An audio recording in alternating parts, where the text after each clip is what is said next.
disabled veteran owner of the Whiskerman Beard Company. I want you to picture, look around the room. Either you or someone you know has facial hair in this post-COVID world.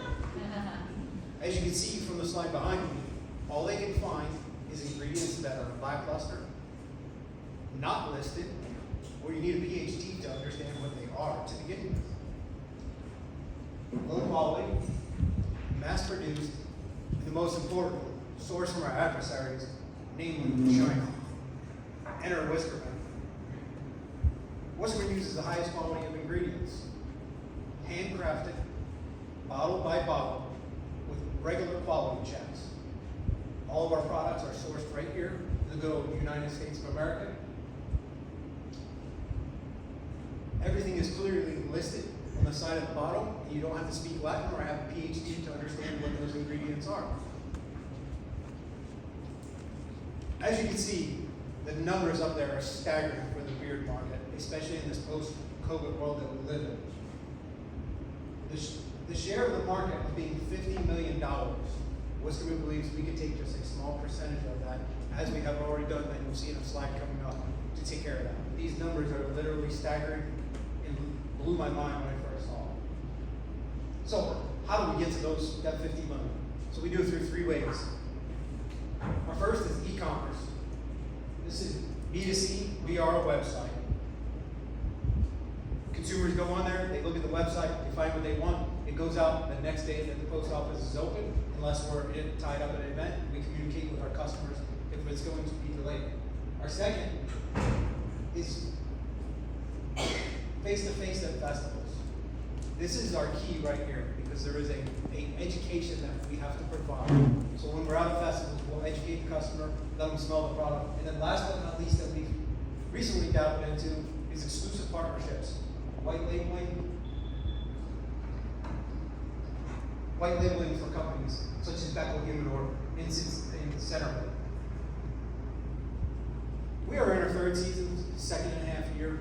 We've had 150% growth in all positive numbers. As you can see, we have over 200 customer reviews, leaving us a 4.8. The ones that aren't 5 stars were robots or complaining about our shave soap, which I don't want you to shave. As you can see, we have numerous customers that are happy, satisfied with glorious beards of all different sizes. What is our competitive advantage? I can talk about the competition that's out there. There's so many. I've already hit some of their downfalls. I'd rather focus on our advantages that we have. We're all natural. Everything is handcrafted. Bottle by bottle, butter by butter. Unique and diverse. Even disabled veteran. We cater to veterans that are growing their beards for the first time and looking via education. Very community tied in. And our brand. If you couldn't tell, I am the brand. Other things that set us apart, we were blessed to be able to be featured on a reality TV show called The Blocks, season 11.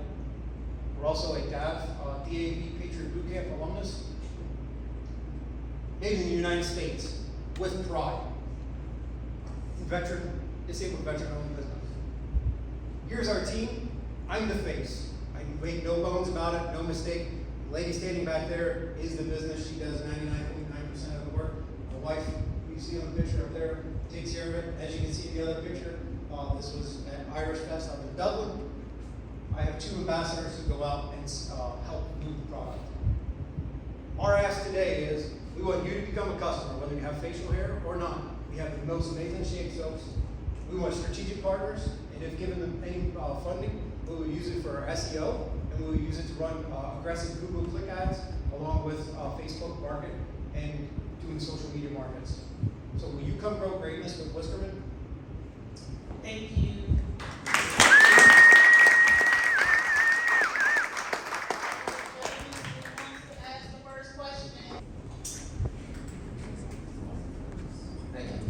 So as you continue to grow and so you put this money into SEO and on the web, does your system handle the growth through operations, right? And as you scale, what challenge do you see that you currently have as you scale to hopefully handle the new influx of orders and how you solve it? Yeah, amazing question. Been asked this at previous competitions. We can grow. The problem with that is I don't want to bring in in too many people that get the secret sauce because then they go rip you off. So our plan is to use local high school, college kids that are looking to make an extra couple of bucks, bring them in, give them step one, then bring in another group that has step two to increase. As part of the funding, we will boost our plans and systems to make sure that we're able to hit the customer needs, because the customer comes first always. Thank you. Hey, Greg, can you go to the first slide? That wasn't my question, by the way. No, all right. Well, I just wanted to ask if that was a younger you pre-COVID. What was that? Thank you. I wanted to ask if that was a younger you. No, the last picture with me and my wife, that was not. No. That was not, that was a comment, not a question.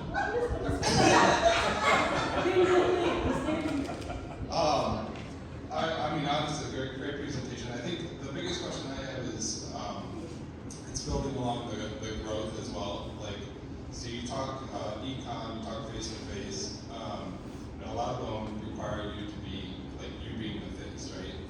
And as you grow, how do you plan on growing the team, and what is the biggest challenge with growing the team? Yeah, so that's a great question. So, men, ladies, you'll clap for this. You need to be educated because we're a little slow. So face-to-face is really where we get the customer. Because I can tell you that one of our oils, which is Bearded AF, which stands for Air Force, by the way, not something else, smells tobacco leather coffee wood smoke. You have a preconceived notion already in your head. Until Elon comes out with a scratch and sniff for the internet, that's the challenge right there. The second part of your question is how do we grow? So we're growing our brand ambassadors. They have worked with us for a year, going out, hustling, sharing contacts with folks, showing that they are one, loyal, and two, that they can actually move product. As they grow, we're bringing them into a small profit share, and as that grows, to eventually give them a, hey guys, here's your own tent. Go set up at 2nd Street Marketplace. Go to the Celtic Fest downtown Dayton, so that we can be in multiple places. And then the end goal is to have a disabled veteran in every single state that is their territory for festivals. And then they'll also get a kickback of whatever orders come from that state via Woodline. Thank you. Thank you. So my other question is packaging, right? So packaging. How do you plan on, as you grow the product, how do you identify your package compared to other packages out there on the market? Yeah, so I don't need one. So obviously, this logo is identifiable. If you go in the parking lot right now, you're going to know what truck I drive, which is good and bad. You see my wife is branded. I wear branded shoes 90% of the time. So the packaging, we have worked. Right now, we're doing it ourselves in-home to reduce cost, so we don't have to increase the price. But we have used services, and we do have strategic partners already waiting in the brand that will run this for us that we've already talked about. That's when we're going to be talking about doing 1,000 labels of one. So that's how we'll scale with that.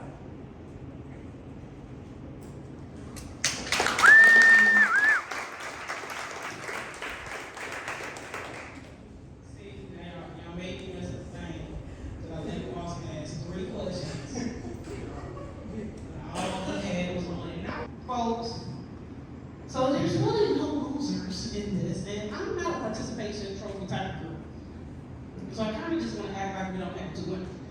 But Paul told me to give away more prizes when I left the office.